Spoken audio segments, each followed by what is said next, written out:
Hey, it's January 2, 2023, and we haven't caught a fish yet. So, well, let's see if we can get our first fish of 2023 knocked out. We're going to take out the micro fly rod and a little nip that we picked up at the Blue River. I just fished a local pond over here at our local park, Celebration Park. Wish us luck. Let's try over here by the boat ramp. Yep, there's the hit. Barely felt them. Bring them in. All right. First fish of the year is going to be a sunfish. Caught here at Celebration Park, northbound. Nice. Do it again. See if we can get the second fish. It's a slow retrieve. Just kind of dragging it near bottom. And feeling any ticks. There's a hit. Got him. All right, fish number 2. There's the fly I'm using. Right there, little jig pattern picked up at the Blue over there at Scotty's.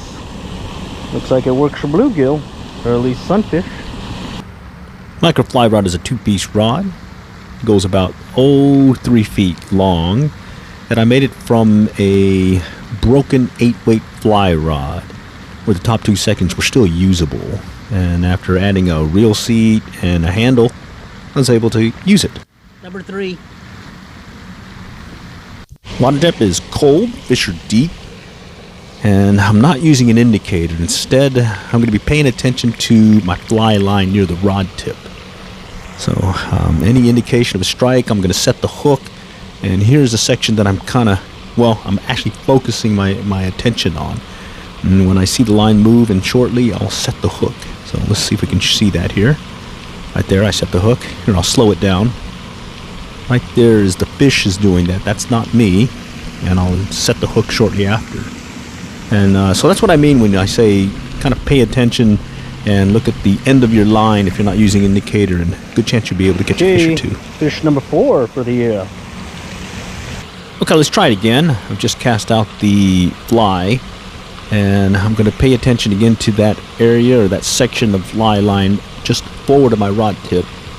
I'm going to be doing these short pulls. So I know that the water's cold, the fish are lurking deeper, and I want that fly to get closer to the bottom. And I'm using these short pulls with a long or fairly long hesitation between pulls to allow that fly to sink. And in this case, I'm either looking for any indication of a strike. So that means the fly line could be pulled, moved forward, or in this case, I felt resistance as I went and did that short pull. And sure enough, I ended up getting this guy. All right, nice fat sunfish. Okay, let's go and do it again. Again, it's going to be that short pull with a long pause between each pull. And again, I'm paying attention to the top section or that front section just forward of my rod tip of the fly line, and I'm looking for any indication.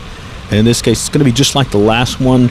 I'm going to get a strike, and I'll feel resistance on the line as I set that short, or as I set the next short pull. And that tells me to go ahead and start pulling in on the line and making sure that I maintain the resistance, or at least pressure on the line, so I don't lose the fish. So let's check it out here shortly. Right there. Nice. All right, another big sunfishy.